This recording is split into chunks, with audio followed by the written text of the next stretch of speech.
Morning বন্ধুরা, তোমরা সবাই কেমন আছো? আশা করি সবাই ভালো আছো। আমিও আছি। আমার এখন একটু গলা ব্যথা করছে, মানে ভোরবেলা থেকে হালকা গাটা গরম আর গলাটা ব্যথা করছে, ঢোক গিলতে পারছি না। তো আয়ুষেরও তো ঠান্ডা লেগেছে, কাশছে, কিন্তু স্কুলটা কামাই হয়ে যাচ্ছিলো। আগের দিন 2 দিন কামাই হয়েছে, আধার কার্ড করে করে। তা আজকে ওই কাশি হচ্ছে, আয়ুষেরও কফ মানে বেরোলো। তো দুজনেই মা ছেলে দুজনেরই শরীরে একটু ডিসব্যালেন্স। তার মধ্যে তো স্কুলে ওকে পাঠালাম রেডি করে, কারণ বোন বাড়িতে নেই, দিদি বাড়ি রয়েছে, বোন আসবে, শরীরটাও ডিসব্যালেন্স আছে। তো তোমাদের সাথে কিছু কথা আজকে শেয়ার করব, মানে ভিডিওটা করব কিনা পুরোটা জানি না। তো 2-3টে কথা তোমাদের সাথে আজকে আমি কিছু শেয়ার করব, তোমাদের মতামত চাই। তো তোমরা যেহেতু তোমরা আমার পরিবার, আমি সোশ্যাল মিডিয়ায় ভিডিও বানাই, আমি আমার যতটা পারি আমি তোমাদের সাথে শেয়ার করি। তো অবশ্যই ডেফিনেটলি জানার সবার অধিকার আছে। তো তোমরা জানো যে আমার তো এই 3-4 মাস আগে আমার খুবই শরীর, 4 মাসের আগে, কেন পুজোই হয়ে গেল, 2 মাস হতে চললো। তো জানো আমার শরীরটা অতটা খারাপ, এখনও খারাপ আছে, কিন্তু ওষুধ ঠিকঠাক মতন খাইও না। তো এর মধ্যে ডক্টরকে দেখাতে গেছিলাম একদিন, তো গাইনো ডাক্তার। তো উনি বলছে, উনার আন্ডারে আমি ছিলাম যখন আমার বেবিটা হয় প্রথম, আয়ুষ যখন মানে আমার পেটে আসে। ওনাকে আমি 4-5 মাসের বয়স অবধি দেখিয়েছি আয়ুষকে, যখন আমার পেটে। তারপরে আমি দেখাতে পারিনি, তারপরে আমি অন্য ট্রান্সফার হয়ে গেলাম, কল্যাণী রীতা সিনহার আন্ডারে আমি হয়েছিলাম। তো যখন গেছি তো উনি বলছে বেবির 5 বছর হয়ে গেছে। 4 বছর একবার যখন গেছিলাম তখনও বলেছিল 5 বছর গেছে তুমি আবার বেবি নাও। তো আমার তো শুনে মাথায় হাত, আমি বলছি না তবু আমি কি করে বেবি নেবো, আমার নিজেরই শরীরে রক্ত নেই, তারপরে অনেক ফিনান্সিয়াল প্রবলেম আছে। তো ডাক্তারবাবু মানে খুবই ভালো, আর ডাক্তারবাবু আমাকে বলছে কি বেবি নাও, সেকেন্ড বেবি নাও, একটা বেবি, বয়স অল্প, বেবি নিতেই হবে। তাই আমি বলছি কি ডাক্তারবাবু বেবি নেবো কী করে? একটা বেবিকে পৃথিবীতে আনলে পরে তাকে তো সেইভাবে, যে আমার একটা বেবি, এখন আয়ুষ, মা ছিল এতদিন, মা সঞ্চিতা, আমার বাবা, আমার বাপের বাড়িতে পুরোটাই আমার বেবিটাকে করে, ঠিক আছে। মানে আমি তারপরও রাগ করি, তারপর আমার দিদি, কিন্তু আমার দিদি একা, পুরো আমার দিদি একা হাতে আমার সিয়ানকে করে, কেন আমার দিদি ওখানে, দিদি একা থাকে, আলাদা একটা বাড়িতে রয়েছে, কিন্তু আমাকে ওরা সবাই করে। সত্যি এটা আমি কখনো সবসময় বলি, আমাকে কথাও শুনতে হয়, অনেক কথা বলতেও কি আমাকে ছাড়ে না, তো শোনায়, আর করলে তো তারা শোনাবেই না, এটা তো কথাই। আর বিয়ের পর থেকে আমার বাপের বাড়িতেই আশ্রয়, এক সময় হাউমাউ করে কাঁদি। আজকে কথাগুলো তোমাদের সাথে কেন বলছি বলো তো, আমার মনে হলো আমার বলা প্রয়োজন, তোমাদেরকে জানানো প্রয়োজন। তো আমি এখন ভিডিও করি, ডেফিনেটলি সবাই চায় যে ঠিক আছে আমার একটা বেবি আছে, এখন 5 বছর হচ্ছে, আর একটা বেবি আমার প্রয়োজন। কেন ভবিষ্যতের দিকে দেখতে গেলে, আমরা যখন আমাদের অবর্তমানে কালে আমার বেবিটা পুরোপুরি একা, তখন ওর একটা ভাই বোনের প্রয়োজন আছে। ডাক্তারবাবুর কথাটা ঠিকই। তো সব কিছু ভেবেই, মানে সব কিছু এক পা ভাবলে 2 পা ভাবার কথা আছে। তারপর আমার শরীর প্রচণ্ড পরিমাণে অসুস্থ ছিল, নানা টেনশানে। মা চলে যাওয়ার পরে এতটাই কষ্ট, এখনও বুকের ভেতরে সেই কষ্টটা লাগে, যে আমি মাকে তো জীবনে কোনোদিন ভুলতে পারবো না, কিন্তু মা ছিল আমাদের ছাদ। মা চলে যাওয়ার পরে না অর্ধেক পৃথিবী আমার কাছে অন্ধকার, মানে কোনো মানুষকে আমি আর ভরসা করতে পারি না, আর কাউকে তো মনে কথা বলতেও পারি না। শুধু আমার বোন, দিদি, এদের সাথে কত কি বলবো, মায়ের সাথে যে কথাটা বলতাম সেটা কি সবার সাথে বলা যায়?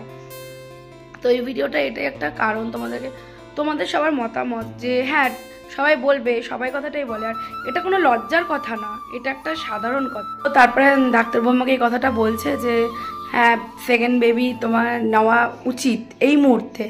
তো বলছে এখন বেবির 5 বছর বয়স হয়ে গেছে। তো সব দিকে ভাবতে গেলে দেখো, আমার পুরোপুরি আমার আয়ুষ আমার বাপের বাড়িতে থাকে, আর মানে আমার বাবা, আমার বোন, এরা ওকে করে, ঠিক আছে। আমি বেশি, মানে আমি যখন অসুস্থ, পুরোপুরি এই ঠান্ডা পড়েছে বলে এখন আমি একটুখানি চলছি, কাজ করছি, রান্না করছি, তার মধ্যেও দেখো শরীরটা ডিসব্যালেন্স আছে, শরীরে ব্লাডের পরিমাণ কম আছে। ডাক্তার বলছে আমি ওষুধ দেবো, ব্লাড হয়ে যাবে, ঠিক আছে। এত ভালো উনি, এত ভালো ডাক্তার, মানে বলে না সব ডাক্তার এই পৃথিবীতে খারাপ হয় না, মানে উনার এত বিহেভিয়ার, মানে উনি বলছে তুমি বেবিটা না, হাতে আমার বেবি ছিল, তো তারপরে হয়নি।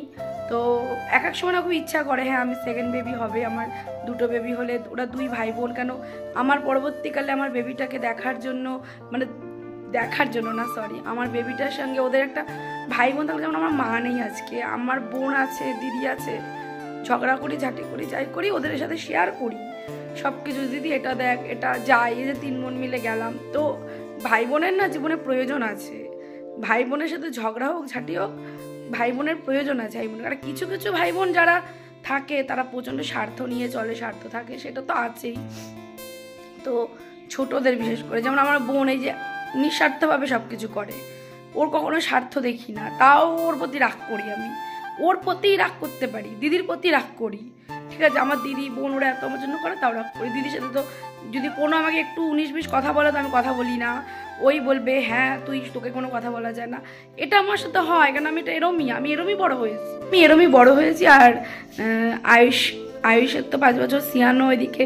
তো ডাক্তারবাবু কথাটা আজকে তোমাদের সাথে শেয়ার করলাম যে প্রত্যেকটা এই আমার ডাক্তার মানে যিনি আমাকে সাজেস্ট করছে যে হ্যাঁ আমিও চাইছিলাম যে সেকেন্ড বেবি অবশ্যই আমার হওয়া উচিত, কিন্তু আমার শরীরের দিকেও দেখতে হবে। আর সবথেকে বড় তার স্বামীর রোজগার, স্বামীর যদি রোজগার না থাকে তাহলে পৃথিবীতে সেই শিশুটাকে এনে কষ্ট দেওয়ার কোনো মানে নেই।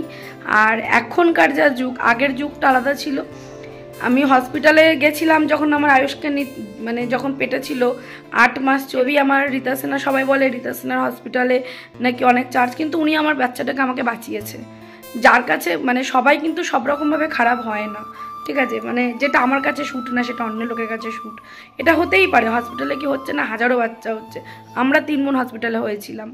তো এটাই কথা, মা নেই মাথার উপরে, গার্জেন নেই, বোনের এখন আমার বিয়ে হয়নি, আমার বোনটাকে বিয়ে দিতে হবে। সব থেকে বড় কথা বন্ধুরা, যে মানে স্বামীর যে রোজগার সেই জায়গাটা অনেকটাই উইক। আর তোমাদেরকে এটা বলতে আমার দ্বিধা নেই, আমি পরিশ্রম করি বাপের বাড়িতে, মানে পরিশ্রম করেই এই যে শাড়ি তুলেছি, শাড়ি বিক্রি করি, ফেসবুকে তোমাদের ভিডিও তৈরি করি, তোমরা ভালোবাসা দাও, সেখানে প্রত্যেক মাসে তো না, অনেক মাস পরে হয়তো কিছু একটা অ্যামাউন্ট পাই। তো এইভাবে আমার জীবনটা কোনো রকম চলছে, মানে ধাক্কা দিয়ে দিয়ে যেটাকে বলে গাড়ি চলা, সেরকম চলছে।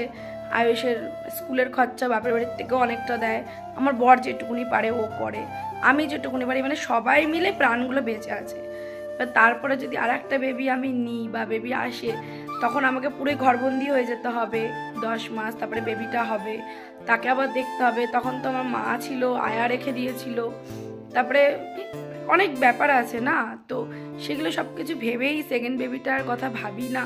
ইচ্ছা অনেক হয় যে হ্যাঁ আমার একটা বেবি হলে আমার ভালো হতো, ডিসিশান নিয়ে একটা সময়, কিন্তু সেই ডিসিশান আমি সাকসেস হতে পারি না। আর এই কথাগুলো তোমাদের সাথে কেন শেয়ার করছি বলো তো, যে আমার মতন তোমাদেরও অনেকের হয়তো একটা ভাবনা আছে, বা অনেকের আছে হ্যাঁ বেবি তো আমার সত্যিই বলছি আমার ইচ্ছা আছে, কিন্তু সামনের দিনে দেখবো যদি আমার সব ঠিকঠাক মোটামুটি একটা জায়গায় আসে, তখন আমি একটা বেবি ডেফিনেটলি চেষ্টা করবো যে আমার একটা বেবি হোক। কেন পরবর্তীকালে কথা ভাবতে গেলে সত্যি আয়ুষ পুরো একা হয়ে যাবে, যখন আমরা যখন একটু বৃদ্ধ হব আরও, তখন ও বড় হবে। ভাই বোন সবাই তো আর বিচ্ছেদ হয় না, সবাই তো আর খারাপ হয় না। তো ডেফিনেটলি এটা ভেবে, যেমন আমরা বোনরা আছি, মা নেই, বোনের কথা তো বলতে তো পারি, ঠিক আছে, সব দিকেই আছে। এই কথাগুলো তোমাদের কাছে শেয়ার করলাম, বাড়িতে কেউ নেই বলেই শেয়ার করতে, বাবাও নেই, কেউ নেই, আর ভিডিও করতে পারি না সেইভাবে, কেন অনেক প্রতিকূলতা আসে। ওই দিদি ঘুরতে নিয়ে গেলেও আনন্দ করলাম, মানে দিদি সব জায়গায়, বোন দিদি প্রেশার করে, তাই আমি করতে পারি। তো আমার ভিডিওটা ভালো লাগার জায়গা, তোমরা প্লিজ কেউ আমাকে এরকম কিছু মানে বলো না বা করো না, যাতে আমি, হ্যাঁ অবশ্যই অনেকে অনেক কিছু বলে, হার্ট করে, অনেক বাজে কিছু করে, তো সেটাতে আমার কখনো না এফেক্ট হয় না এখন, আগে প্রচুর হয় না। কেন আমি একটা কথা তোমাদের বলতে চাই, এই দুনিয়ায় তোমাকে টেনে নিচে নামানোর লোক হাজারটা পাবে, কিন্তু উপরে তুলে দেওয়ার লোক কেউ পাবে না, ঠিক আছে। তুমি যেটাই করতে যাবে সেটাই মানুষের কাছে খারাপ হবে, সেটাই মানুষ কটূক্তি করবে, তার জন্য নিজেকে বেঁচে থাকার জন্য নিজের লড়াইটা চালাতে হবে। আর হ্যাঁ ডাক্তারবাবু যে ডক্টর আমাকে দেখলো, যিনি আমাকে বললো, উনি আমাকে খুব ভালো কথা বলেছে। উনি ওনার দিক থেকে বলেছে যে আমাকে সেকেন্ড বেবি নেওয়া উচিত, ঠিক আছে। তো হ্যাঁ ডেফিনেটলি উচিত, একটা বেবি 2টো বেবি হওয়াটা অবশ্যই উচিত, কিন্তু তার জন্য তার মাকে সুস্থ থাকতে হয়, তার শারীরিক মানসিক দুদিক থেকে ফিট হলেই আমি যে বেবিটাকে জন্ম দেব তো সে খুব ভালো হবে। যেমন আমার আয়ুষের বেলা আমার অনেক ঘাটতি হয়ে গেছিলো, আমি খেতে পারতাম না, 8 মাসে হয়েছে, এর জন্য প্রিম্যাচুয়েট বেবি, আর মানে ম্যাচুয়েট হয়নি, 9 মান্থ পুরনো হয়নি, 9 মাস হয়নি, সবে 8টা পূর্ণ হয়েছে কি 5 দিন, তখনই পেটটা কাটতে হয়েছে। তখন একটা প্রবলেম হয়েছে, 12 ঘন্টা আমার প্রবলেম হয়ে গেছিলো। তারপরে এর জন্য এখন আয়ুষ এত ভোগে, এই যে অল্পতে ঠান্ডা লেগে যায়, ওকে অনেক সেফটিতে রাখতে হয়। তো অবশ্যই জন্ম দেওয়ার জন্য সেই মাকে সেই শক্তি রাখতে হয় শরীরে একটা বাচ্চাকে জন্ম দিয়া, মানে হয়তো বাচ্চাটা জন্ম হয়ে যাওয়ার পর 3 মাস পরে হয়তো মানুষ ভাবে যে মা হয়তো সুস্থ হয়ে যায়, কিন্তু না, আজও সেই ফিলটা আমি করি। আজও আমার বেবিটা হয়ে যাওয়ার পরে কিন্তু আমি এত অসুস্থ হয়ে গেছি, পেটটা কাটার পরে।